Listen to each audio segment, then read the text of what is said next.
নড়াইলের লোহাগড়ায় ১১ বছরের এক প্রতিবন্ধী কিশোরীকে ধর্ষণের অভিযোগ উঠেছে। পুলিশ জানায়, গত শনিবার দুপুরে বাড়ি ফেরার পথে বৃষ্টির কবলে পড়ে ওই কিশোরী। এ সময় স্থানীয় ফার্নিচার ব্যবসায়ী আক্তার খান তাকে ৫০০ টাকার প্রলোভন দেখিয়ে দোকানের ভেতরে ডেকে নিয়ে ধর্ষণ করে। বিষয়টি জানাজানি হলে স্থানীয় একটি পক্ষ ঘটনাটি ধামাচাপা দেওয়ার চেষ্টা চালায়। পরে পুলিশ ও সাংবাদিকদের কাছে ঘটনার বর্ণনা দেয় ভুক্তভোগী। এ ঘটনায় লোহাগড়া থানায় মামলা করার পর থেকে অভিযুক্ত ফার্নিচার ব্যবসায়ী আক্তার খান পলাতক রয়েছে। মেয়েটা আমগুড়াতে গেছিল তাদের বাড়ি থেকে 1/2 কিলোমিটার দূরে। ফেরার পথে যে আসামির কথা বলতেছে ওনার নাম হচ্ছে আক্তার খান, বয়স 60 বছর।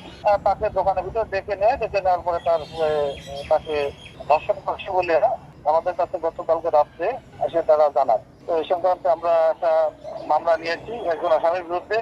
আসামি গ্রেপ্তারের জন্য অভিযান চলমান আছে। মামলা রেকর্ড করে আত্মীয়তাকে মেডিকেল রিপোর্ট করার জন্য পাঠাচ্ছি এবং বিজ্ঞ আদালতে তার বাড়ি দ্বারা জবানবন্দি রেকর্ড করা হবে।